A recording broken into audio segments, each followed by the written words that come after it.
Have you ever stopped to think that some places seem to hide more than they reveal? Well, this hotel is exactly like that. Before we begin, I'd like to ask you, are you subscribed to the channel? If not, take advantage now, that way you'll help me continue bringing stories no one else has the courage to tell. Also, leave a like and comment on what you would do if you entered a place like this. That's the only way this content will reach more people. What I'm going to reveal to you today isn't your average lodging story. It's about a room that officially never existed, but which left its mark on documents, testimonies, and even the lives of those who dared approach it. Sounds crazy, doesn't it? But I'll tell you right now, the more you learn the details, the more you'll realize that reality can be much stranger than any fiction. The most curious thing is that, for decades, employees swore they had never seen this room. And yet, they reported sounds, drafts, and even shadows coming from exactly the direction it should be. How can you explain something that doesn't exist but leaves such clear traces? This is the kind of contradiction that attracts me in every investigative case, when logic persists in failing. And today, I'll take you with me on this investigation. We'll walk together through corridors that hide more than walls, open forgotten files, and who knows, find answers to questions no one has ever dared to ask. But I warn you, be prepared, because you might not look at hotels the same way after hearing this story. I remember the first time I heard about this hotel. It was an imposing structure built in the early 20th century when the city still breathed the air of the gradually arriving modernity. Newspapers of the time described the building as a symbol of progress, but curiously, the subtext always hinted at a hint of mystery. It was as if each stone carried not only the history of its founding, but also secrets buried beneath the cement. From the beginning, something about it seemed unclear. The architect responsible for the project, according to documents I found in old archives, was never seen again after the inauguration. Strange, isn't it? A man recognized for his talent and suddenly disappears without a trace. Many believed he had traveled to Europe, but there is no official record of this. Whenever I look at the hotel's facade, I feel as if it holds, in its silence, answers no one has ever dared to seek. And, as an investigator, I learned that absences speak as much as presences. As I reviewed accounts from longtime residents, I noticed a curious pattern. Everyone remembered the glittering inauguration, the lavish balls, and the illustrious guests. But there was always a vague detail when I asked about those responsible for the project. It's as if there were a collective pact of oblivion, a silent agreement not to mention certain names. This kind of gap, believe me, is more revealing than any direct answer. Where there's silence, there's shadow. And the more I delved into this nebulous origin, the more I sensed that the hotel's story wasn't just about architecture or lodging, it was about power, control, and perhaps practices that should never be revealed. There, in that first layer of bricks, there was already a clear indication that the building hid something greater. And it was precisely in this trail of silences that I found clues that led me to another, even more disturbing detail about the hotel's strategic location. When I examined the city map, I realized the hotel wasn't there by chance. It was built right in the heart of a region marked by strange events, unexplained disappearances, unsolved crimes, and reports from residents of mysterious lights in the sky. It's as if someone had hand-picked that spot, not only for the beauty of the view, but because there was something else pulsing in that soil. Coincidence? I've learned that, in investigations, coincidences almost never exist. With every step through the streets surrounding the hotel, I felt the charged atmosphere, as if every corner held stories no one dared tell aloud. The older residents averted their eyes when I asked about the land before construction. One man, already frail with age, murmured that it had been a place for clandestine rituals, where the night hid more than darkness. I couldn't tell if it was superstition or truth, but the way he spoke made it clear: fear spanned generations. And the curious thing is that strategically, the hotel was located near a railway line and a former decommissioned sanatorium. This detail caught my attention. Places like these often carry records of tragedy, and whoever built a project of this size, there was certainly aware of the energy that hovered over the region. Have you ever noticed how certain places seem to always attract the same kind of event? Well, this hotel seemed to have been born with an invisible magnet for the inexplicable. It was through this line of reasoning that I began to notice how the stories of the surrounding area connected to the hotel itself. The environment didn't just welcome visitors, it seemed to choose them, as if something greater lay behind every step taken within those walls. This realization led me to investigate the first reports that emerged after the hotel's opening, legends that still whisper through the empty corridors today. The first reports about the hotel didn't appear in official newspapers, but rather in hallway conversations, in the whispers of staff and guests who swore they heard things that couldn't be explained. People spoke of footsteps in hallways where no one was staying, doors slamming shut, and even children's laughter coming from locked rooms. When I first heard these stories, I confess, I smiled with a certain skepticism. But in every legend there's a grain of truth, and it's precisely this detail that separates myth from serious investigation. A curious example came from a chambermaid who had worked there since her youth.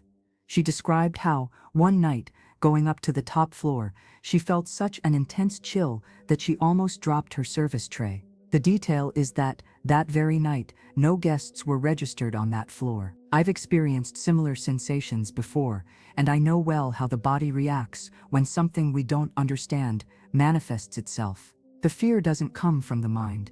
It comes from within, as if our instincts were screaming, "Get out of here." Legends also spoke of figures reflected in mirrors, but never seen with the naked eye.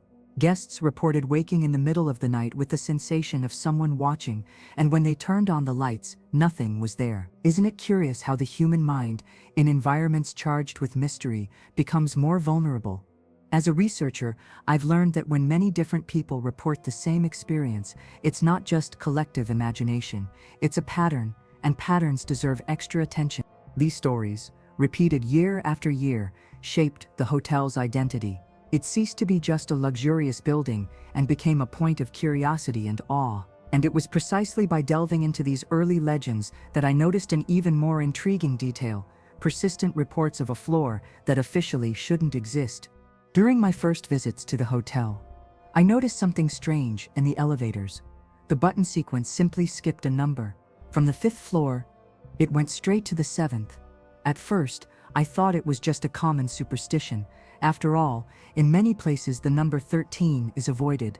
But as I began to investigate more closely, I realized the mystery ran deeper. Senior staff spoke, almost in whispers, of an invisible floor which wasn't listed in official records. I even walked the emergency stairs myself and carefully counted the flights of steps. Curiously, the count didn't add up. There was physical space for an extra floor, but the doors that should have been there were covered by plain walls. Just imagine the feeling, being faced with something that rationally makes no sense, as if an entire slice of reality had been erased. This was one of the moments when my heart skipped a beat, because I knew I was onto something concrete. Speaking with former guests, I discovered that some of them remembered staying on an intermediate floor, but were never able to locate the same room again. One couple even described the decor in detail: antique furniture, heavy curtains, and a strange feeling of disorientation upon waking. When confronted, the hotel records simply showed nothing. It's as if the stay had never happened. This kind of break in logic is fascinating for any investigation. The so-called ghost floor was more than a local superstition. It seemed to be a focal point for reports of disappearances and paranormal phenomena, and it was in this context that an even more sinister detail began to emerge: missing documents and erased records that could shed light on the true origin of that mysterious wing. If there's one thing I've learned throughout my career, it's that paper holds truths people try to hide. That's why I decided to search for the hotel's original construction records. I went to the city registry office, consulted old archives, even rummaged through dusty boxes of documents. But to my surprise, the most important reports were missing: original plans, renovation permits, and the architect's notes. It was as if someone had ripped out entire pages of history. I did, however, manage to find small clues in secondary reports. One invoice mentioned the purchase of more construction materials than necessary. Another document referred to an unspecified floor, but the next line was blurred and illegible. It's in these details that the truth hides. I've seen this before in corruption cases and in archived criminal files. When information disappears, it's because it bothers someone. The lack of these official records not only further aroused my suspicions, but also reinforced the idea that the hotel had something deeply hidden deep within its foundations. This wasn't just a bureaucratic oversight, someone was determined to cover their tracks. This may seem far-fetched to the reader, but consider this. How many times in your life have you realized that certain coincidences in your routine conceal deeper intentions? The truth often reveals itself in the gap, and it was precisely in these empty spaces that I discovered another curious detail. Some employees swore they'd never seen certain rooms, but strangely enough, they always reported sounds, drafts, and vibrations coming from places where nothing should be. It was the prelude to what they would later call the forbidden room. Whenever I take on a new case, I look for hidden patterns, and that's how I noticed something unusual in the room numbering sequence. From 3008, one jumped directly to 3010. At first glance, it might have been just an irrelevant detail, but my experience has taught me that nothing happens by chance in places steeped in mystery. I asked different staff members about room 309, and unanimously, they all swore they'd never seen it. Strange, isn't it? A room no one knows about, yet everyone avoids discussing. My intuition led me to walk the corridors, observing every detail of the walls. I noticed that the space between two doors was larger than it should have been. I did the math mentally. There was indeed enough physical space for a hidden room. The silence that hung in that section was uncomfortable. It was as if the air had grown heavier, and even the sounds of my own footsteps seemed muffled. In years of investigation, I've learned to recognize this atmosphere. It's the signature of something trying to hide. One night, while talking to a newly hired employee, he confessed that as he walked down the hallway in question, he heard low voices, as if someone were praying or murmuring on the other side of the wall. When he asked his colleagues, they all said the same thing. "There's nothing here, you must be tired." But his eyes didn't lie. He had seen something, and the feeling of fear was real. At these times, I know it's not just imagination. The more I investigated, the clearer it became. The forbidden room wasn't just a legend. It was a hidden space, carefully erased from collective memory. And if there was so much effort to deny it, it was because something terrible was hidden within. But what intrigued me most were the employees' consistent reports of drafts and vibrations coming from precisely that direction. Throughout my investigation, I realized that the staff were key to understanding the hotel's enigma. Many were reluctant to speak, as if they had a pact of silence. Still, some, after much insistence, confided in me experiences they've never forgotten. They spoke of cold drafts in windowless corridors, vibrations in the walls, and even shadows cast on doors that officially didn't exist. It was curious how they all recounted similar details, even without knowing each other well. A veteran chambermaid said that in over 30 years of work, she had never seen the forbidden room, but she swore she felt as if someone were watching her when she walked down the hallway. She described an almost suffocating sensation, as if the air were being sucked into the wall. As she spoke, I noticed the tremor in her hands. It wasn't a fabrication, it was living memory. In these moments, I understand how fear can shape a person's routine. Another employee reported hearing rhythmic knocking, as if someone was tapping from inside the wall, outward. He said he tried to ignore it, but after a few seconds, the sound repeated. "It couldn't be a coincidence," he said, his eyes wide. This kind of report reminds me that in places like this, reality seems to bend, and the inexplicable becomes part of the routine. Have you ever felt something so out of the ordinary that you couldn't explain it, even to yourself? That's what I'm talking about. Each story led me to a common thread. There was something hidden in that space, denied by the hotel. But the question that wouldn't leave my mind was, when did this mystery begin? The answer came when I found records of the first disappearance that occurred there. Among all the documents I managed to track down, one immediately caught my attention: the registration of a guest who never checked out. His name was marked with the arrival date, but the departure date remained blank, as if he had simply vanished. His bags were found intact inside the room, his clothes folded, his personal belongings in order. The only thing missing was him. Cases like this are rare, and when they do appear, they usually carry layers of secrecy. Speaking with former employees, I realized that this disappearance left a deep mark on the hotel's collective memory. Many avoided talking about it, but as soon as the guest's name was mentioned, silence fell. A chambermaid told me, in a low voice, that she was the first to enter the room after the report. According to her, the room was as cold as ice, even in the middle of summer. The detail that struck her was the window, open to nothing, no footprints on the balcony, no sign of escape. In my career, I've seen many disappearances, some linked to crimes of passion, others to elaborate fraud. But this one had something different. It was as if the absence had become part of the place, ingrained in the walls. Even guests who stayed later reported feeling uncomfortable in the same room. It's interesting how environments store energy, and this energy directly affects the people who pass through. This disappearance ended up being a turning point. It was the first time the police had to officially get involved with the hotel, even though the investigation was hushed up. And it was precisely there that I found another trail, old files from the 1970s police intervention, which would lead me to one of the biggest impasses in the case. While rummaging through the local police station's files, I found a thin folder, nearly forgotten, in the back of a rusty metal cabinet.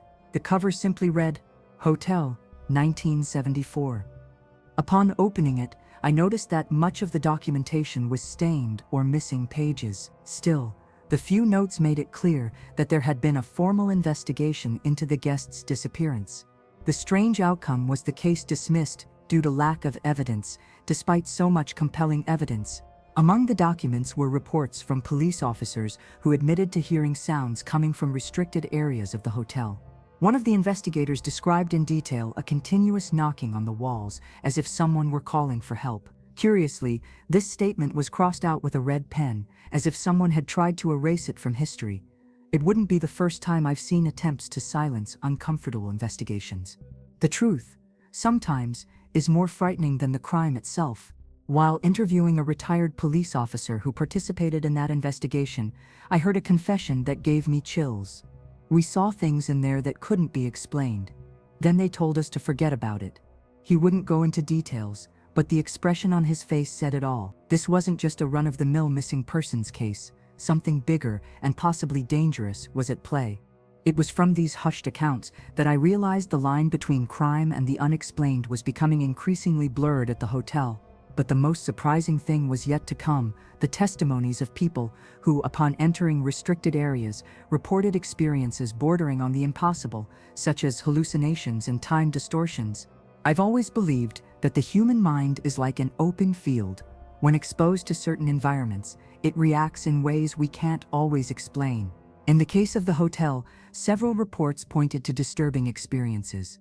People who entered restricted areas reported feeling disoriented in time, as if minutes turned into hours, or as if the clock simply stopped. Others reported visual hallucinations, figures that disappeared when they tried to focus. It wasn't just fear, it was something that messed with their perception of reality.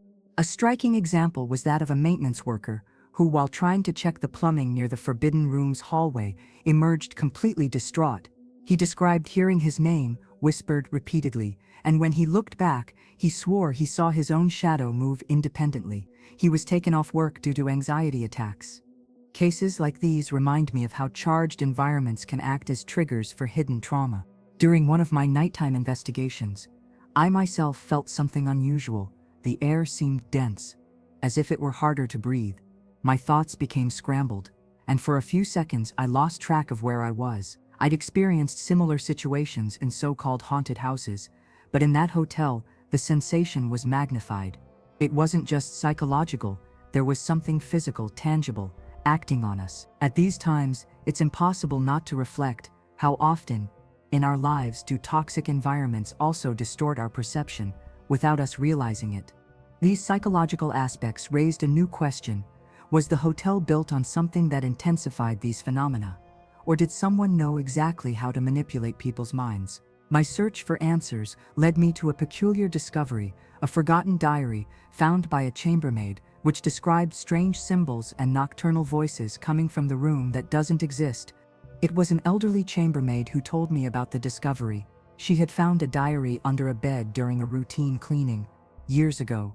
The notebook was bound in dark leather, its pages yellowed with age. The most disturbing part was the writing. Disjointed sentences, strange symbols, and descriptions of voices that appeared in the early hours of the morning, always coming from a room that officially didn't exist.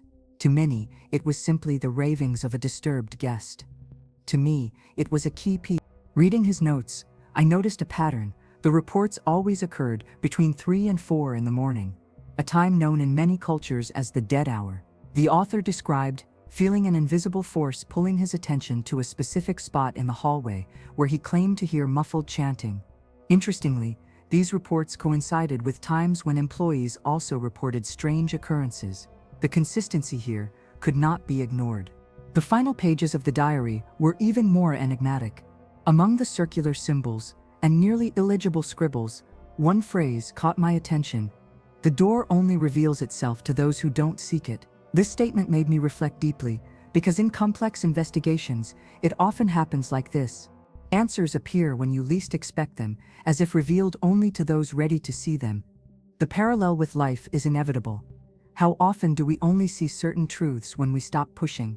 The discovery of the diary reinforced my conviction that something much bigger was hidden in that hotel. But what intrigued me most was the fact that, a few years later, a major renovation was carried out in that very wing, sealing doors and changing access points. Coincidence, or a deliberate attempt to bury the secrets of the forbidden room once and for all? In the 1990s, the hotel underwent a major renovation. Officially, the justification was to modernize the facilities and attract a new clientele. But when I began cross-examining testimonies from employees who worked there at the time, I realized something was out of the ordinary. Several doors were sealed with concrete, entire corridors disappeared from the interior map, and access to certain areas was completely blocked. It was as if parts of the hotel's history had been deliberately erased. A retired bricklayer told me, between sips of coffee, that he participated in the construction. He said he was given express orders to not ask questions and simply follow the plan. He remembered pouring concrete through a door that seemed to lead to an entire untouched room, complete with old furniture and a musty smell.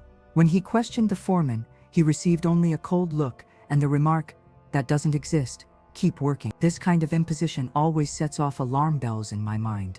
Official renovation documents, of course, also disappeared, but I found invoices for large quantities of cement and steel, far beyond what was needed for a simple modernization. It's in these details that the truth reveals itself. The goal wasn't just to update the building, but also to hide something. Curiously, soon after the renovation, reports of supernatural phenomena increased considerably. What should have silenced the mysteries seems to have intensified. And it was at this point that I realized it wasn't just a coincidence. Behind the renovation was a deeper motivation, a decision by hotel management to hide uncomfortable secrets. And as I pursued this line, I discovered that former employees firmly believed the management was hiding more than walls and doors, perhaps even unsolved crimes. Throughout my investigation, I realized there was something very strange about the way the employees spoke about the hotel's management. Many of them implied, with heavy-lidded looks and half-finished sentences, that management had always known more than they admitted. It wasn't just a matter of superstition or collective fear, it was as if there was a silent order to keep secrets buried. The more I talked, the clearer it became that this silence wasn't spontaneous. A former employee confided in me that in internal meetings, superiors made it clear certain areas of the hotel were off-limits, not even among themselves. Curious, isn't it? Working somewhere and being forbidden to discuss parts of it. He also described a list of unwritten rules: never question sealed doors, never record strange occurrences in official documents, and, most importantly, never discuss noises or apparitions with guests. These invisible laws always betray something bigger. Another detail caught my attention: records of sudden dismissals. Many employees who insisted on talking too much were dismissed without explanation. Some disappeared from the city shortly thereafter. This is how a conspiracy is sustained, by fear. I've seen this in corporate and even political cases, where silence is bought with veiled threats. At the hotel, this pattern was evident. The environment was controlled, as if every word was being monitored. And the further I delved into this labyrinth of silence and secrets, the more I realized that the conspiracy wasn't limited to words and internal orders. There was something more concrete, captured through technology, security cameras that by chance captured images of shadows and movement in areas that should have been shut down. It was almost by chance that I gained access to the hotel's security footage. A young receptionist, suspicious of the management itself, showed me some old tapes he'd kept hidden. There, amidst the grainy, black and white images, I noticed something that left me speechless for long seconds. Shadows walking through corridors that were officially closed. The most disturbing part, these figures had no defined shape, they seemed to float, as if unbound by the laws of physics. In one of the recordings, in the early morning, a figure crosses from one side of a walled corridor to the other, disappearing into the wall. The camera clock read 3:13 a.m. Coincidence or not, the same time mentioned in the forgotten diary. This repetition of patterns always makes me think there's an invisible logic connecting everything. It wasn't just a tape error. As some have tried to explain, there was something genuinely anomalous there. I showed some of the footage to a video analysis expert who has collaborated with me on other cases. He confirmed there were no signs of manipulation or technical error. If this is a montage, it's the most perfect I've ever seen, he said. But we were talking about recordings from the 1990s, on VHS. The technology of the time simply didn't allow for this type of forgery with such precision. This detail further reinforced the authenticity of the phenomenon. This visual evidence fueled my investigation. If the cameras captured the unexplainable, it meant we weren't just dealing with altered human perceptions, but with something objectively recorded. And it was precisely from this point on that reports of paranormal manifestations began to gain traction. Voices, apparitions, and physical sensations that couldn't be ignored. As I collected reports, it became impossible to ignore the number of paranormal manifestations associated with the hotel. Guests reported waking in the middle of the night with a heavy pressure on their chest, as if someone were sitting on them. Others reported sudden drops in temperature, capable of freezing the air in seconds, even on muggy summer nights. And of course, there were the apparitions, whitish figures that appeared at the edge of the bed and disappeared as soon as the light was turned on. One of the most striking accounts came from an entire family. The father swore he saw a woman standing at the bedroom window, dressed in black, staring out. When he called the others, the figure vanished before their eyes. This wasn't just an isolated account. Several people were experiencing the same phenomenon simultaneously. This, for any investigator, is one of the most powerful pieces of evidence that we're not dealing with mere imagination. There were also reports of unexplained sounds, heavy footsteps, climbing stairs, children's laughter in empty hallways, and even the clinking of cutlery in a closed kitchen. Employees would even bet among themselves who could last the longest night shift without leaving their post. Some didn't even last a week. As I often say, you don't always need to see something to know it's there. Sometimes feeling it is more than enough. These manifestations, however, seemed to have a deeper, almost ritualistic connection. And the more I investigated, the more signs emerged that the hotel wasn't just the scene of random events. There were clear indications that its past was intertwined with occult practices and even a local sect. The deeper I dug, the clearer it became that the hotel wasn't just a luxurious building with strange histories. I discovered, in old newspapers and nearly forgotten testimonies, mentions of a sect that operated discreetly in the region. In the 19th, they performed secret rituals in secluded locations, always at night, and curiously, the land where the hotel was built appeared as a meeting place in some accounts. It didn't take long for me to see the connection. A former gardener, now in his advanced years, recounted how, as a young man, he saw lit candles and hooded figures entering the hotel after hours. He never forgot the low chants, in a language he couldn't identify. At the time, he thought he'd dreamed it, but the detail of smoke billowing from under a locked door still lingered in his memory. This consistency among accounts reinforces the theory that the hotel was used for much more than lodging. During one of my searches, I found disappearance records that coincided with important dates for this group. Young travelers, with no family in the area, simply vanished without a trace. The police never connected the dots, but the coincidences were striking. It's as if the hotel was the ideal stage for rituals that required anonymity and absolute silence. And when blind faith mixes with power, danger is inevitable. This connection to occult practices opened a new layer of investigation. It wasn't just a haunted building, but a place possibly marked by sacrifices and secret pacts. And as I followed this trail, I realized that the hotel's disappearances weren't isolated cases. There was a network of connections spread throughout the city. As I reviewed the city's missing persons records, I noticed a disturbing pattern. Many of the seemingly isolated cases had some connection to the hotel. Young travelers, short-term salespeople, touring artists, all had one thing in common. They had last been seen near the building. This was no coincidence. It was an invisible thread connecting stories that until then had been disjointed in time. One of the most emblematic cases was that of an art student who stayed at the hotel to participate in a local exhibition. She never returned home. Her family received only a cryptic note, written in her handwriting, "Don't look for me." But analyzing the note, I discovered it was from the hotel itself. The detail? No staff member remembered her, as if she'd been erased from the collective memory. This kind of anomaly always sets off alarm bells for me. In another example, 3 travelers disappeared at different times, but they were all staying in rooms adjacent to the supposed forbidden room. The coincidences are so specific that they cease to be coincidences. It's like when in life you notice that the same obstacles appear over and over again. This isn't chance, it's a pattern, and every pattern needs to be investigated thoroughly. These connected disappearances formed a macabre web around the hotel, and the more threads I pulled, the more I realized something was about to unfold. It was then that I received news that a new employee, unafraid of legends, had found something that would change the course of the investigation: the hidden door to the forbidden room. It was a young, newly hired employee who stumbled upon what everyone else avoided.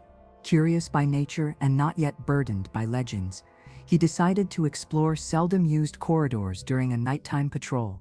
Following a trickle of cold air, he found a wall where the plaster appeared newer. He touched, pushed, and there it was, a discreet, almost invisible door, not listed on any official hotel plan. When he told me about his discovery, I could tell he was genuinely shaken.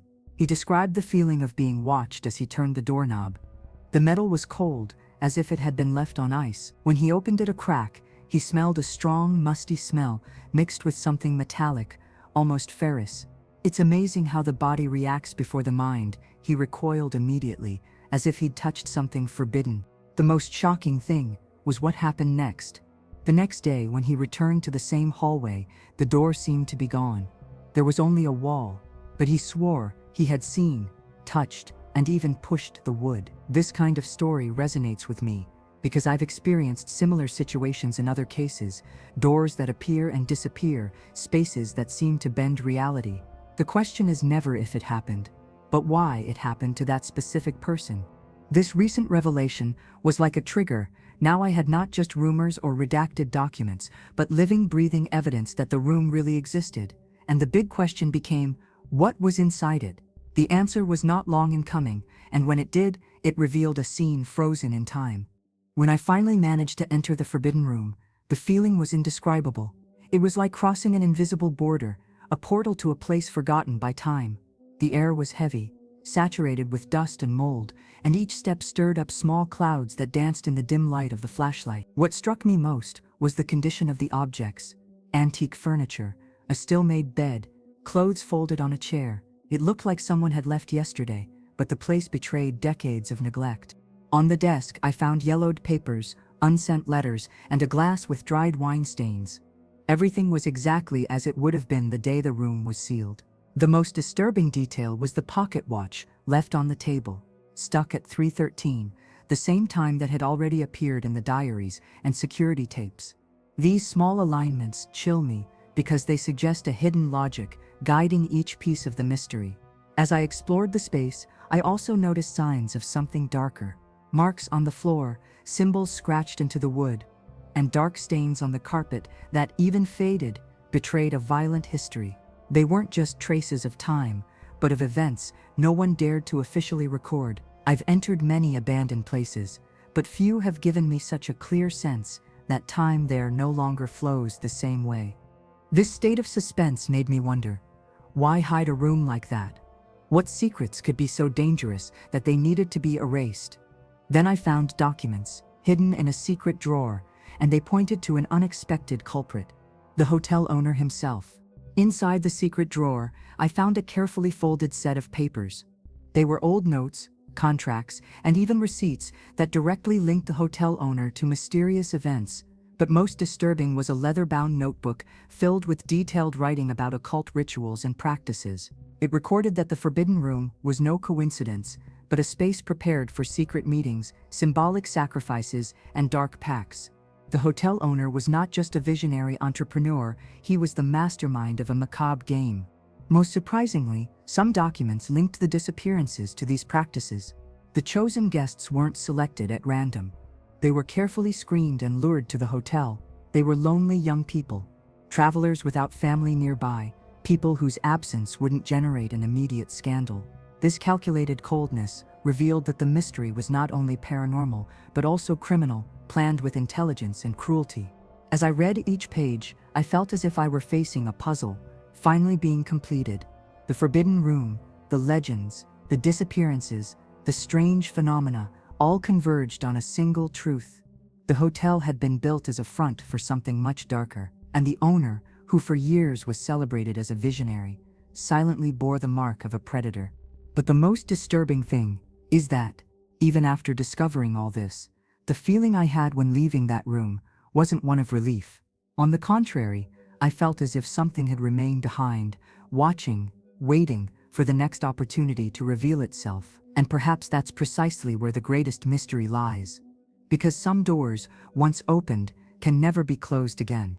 And so we come to the end of this investigation. But tell me, after everything you've heard, would you still dare stay at this hotel? Or would you, deep down, prefer to stay away from places that seem to hide more than they reveal? The big lesson here is simple. Often, the answers are right in front of us, but they only appear to those who have the courage to look where no one else will. In life, how many forbidden rooms have you avoided opening for fear of what you might find? Maybe they're decisions, conversations, or changes you've been putting off, but they keep calling you silently, waiting for your action. The truth is, running away never solves the problem. What is facing it, and when we do, we discover we have much more strength than we imagined.